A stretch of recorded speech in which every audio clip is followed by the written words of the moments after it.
Talandier, une enquête que vous êtes allé mener en Haïti sur les traces donc de ces morts vivants. C'est vrai que pour tout le monde, en général, les zombies, c'est quelque chose de totalement fantasmatique qui n'existe que dans les films, et pourtant c'est une réalité. Alors, ce qui est intéressant, c'est d'explorer ce mythe avec un regard qui est en effet à la fois médico-légal et anthropologiste. Et ce double regard permet d'appréhender ça de façon très cartésienne. Moi, ce qui m'intéressait, c'est un retour aux sources. Que représentent les individus considérés socialement en Haïti comme des zombies, comme des morts vivants? Il y a plusieurs explications possibles, plusieurs regards possibles, mais il fallait vraiment aller enquêter dans des cimetières, aller enquêter dans des temples vaudous, aller enquêter également auprès de juristes, d'anthropologues et de médecins qui soignent ces zombies. Mais le terme finalement de mort vivant est assez juste.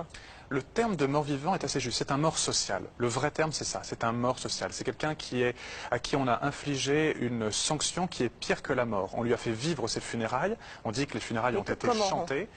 En fait, c'est une substance qui est une toxine, principalement une neurotoxine qui est la tétrodotoxine, extraite d'un poisson, le fougou, le foufou aussi, qui est distillée un petit peu, on en met dans vos chaussures par exemple, et on l'associe avec d'autres substances qui vont être urticariantes, qui vont provoquer un franchissement de la peau de cette substance. Et quelques heures plus tard, ça va déclencher chez vous un état de mort apparente. Mais vous allez rester totalement conscient, avec un ralentissement complet de vos fonctions de survie. Le cœur, la respiration, etc. Et vous allez être enterré, vivre complètement vos funérailles, donc vous êtes pleinement conscient, vous pouvez même les raconter a posteriori. Vous êtes enterré ensuite, les funérailles sont donc chantées, et dans la nuit, le sorcier, qu'on appelle le Bokor, accompagné de ses aides, va sortir le corps de la tombe, extraire le cadavre, entre guillemets, du cercueil, le ranimer en le mettant la tête en bas, en le flagellant. Il y a une analogie qui est sociale cette fois-ci entre cet ancien mort, si on peut dire, qui est soi-disant ramené à la vie, mais en fait il n'est pas mort, et un esclave. On va changer son nom, et puis on va continuer à le maintenir dans un état d'hébétude, de façon prolongée. Il va travailler dans une autre partie de l'île, dans des rizières, dans des cannes à sucre, ou même dans des usines, mais on va le priver de sel, par exemple, pendant toute sa deuxième existence. Et cette hyponatrémie chronique, plus ou moins associée à la prise d'autres toxiques, va le maintenir vraiment dans un état d'hébétude. Il ne va pas pouvoir s'enfuir. Qu'est-ce qui vous fait dire que tout ça n'est pas une légende? Parce que heureusement, j'ai des confrères médecins ou anthropologues qui travaillent sur de tels patients à l'hospice psychiatrique de Port-au-Prince ou encore dans d'autres institutions à Jacmel ou à Cap-Haïtien, donc respectivement au sud et au nord de l'île.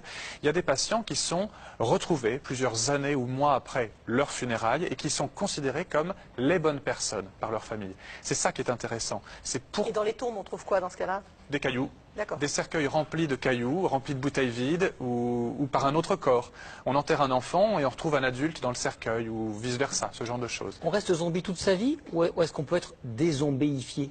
Alors, on peut être dézombéifié à partir du moment où on est reconnu par sa famille, à partir du moment où on est traité médicalement, etc. C'est-à-dire qu'il faut traiter l'empoisonnement. Il faut traiter l'empoisonnement, il faut aussi restituer une existence sanitaire complète à l'individu.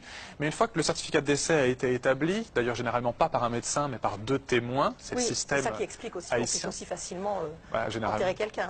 Il n'y a pas besoin de médecin pour déclarer un décès en Haïti. Voilà. Exactement. Et vous précisez qu'il n'y a quand même que 2 médecins légistes en Haïti. Il y a 2 médecins légistes pour l'instant en Haïti. Il y en a d'autres qui sont en train d'être formés, mais ça sera utile d'en avoir certainement beaucoup plus. Et bien, une fois qu'on a établi un certificat de décès, on ne peut pas faire un certificat de renaissance ou autre chose. Ça n'existe évidemment pas légalement. Donc j'ai notamment rencontré un avocat, Maître Gentil, qui lui se pose la question de savoir comment donner une véritable existence à ces gens-là. Ils sont dans la loi, les zombies, ou pas? Ils sont hors loi. Mais dans les textes de loi, ça n'existe pas? Alors, il y a un texte de loi qui parle de provoquer un état de mort apparente, une catalepsie ou équivalent chez certains individus, qui est puni d'emprisonnement, et c'est même considéré comme un homicide si jamais la personne finit par être enterrée. Donc ça existe dans les textes de loi, mais ce n'est pas toujours utilisé. Ce qui est amusant, c'est de voir que ces critères qui définissent le zombie socialement en Haïti, on pourrait également les exploiter et les utiliser ici même en France, pour des individus jugés morts socialement. Je pense à des sans domicile fixe, je pense à des exclus ou autres. Donc le mot zombie, évidemment, il fait fantasmer, mais il faut aller au-delà, il faut aller dans la mort sociale.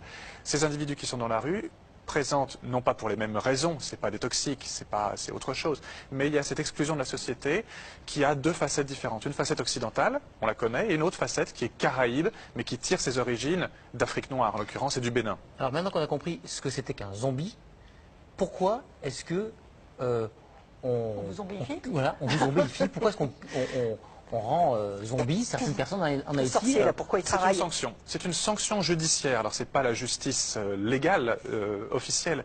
C'est une sanction du vaudou haïtien, qui est très spécifique, qui tire ses origines d'Afrique, avec un fond catholique surajouté. Vous êtes en conflit avec quelqu'un, on va essayer de rendre les parties heureuses, mais finalement ça ne marche pas. Du coup, un des deux partisans va aller voir une société secrète, comme les Bizangos par exemple, qui sont les descendants des anciens esclaves ayant obtenu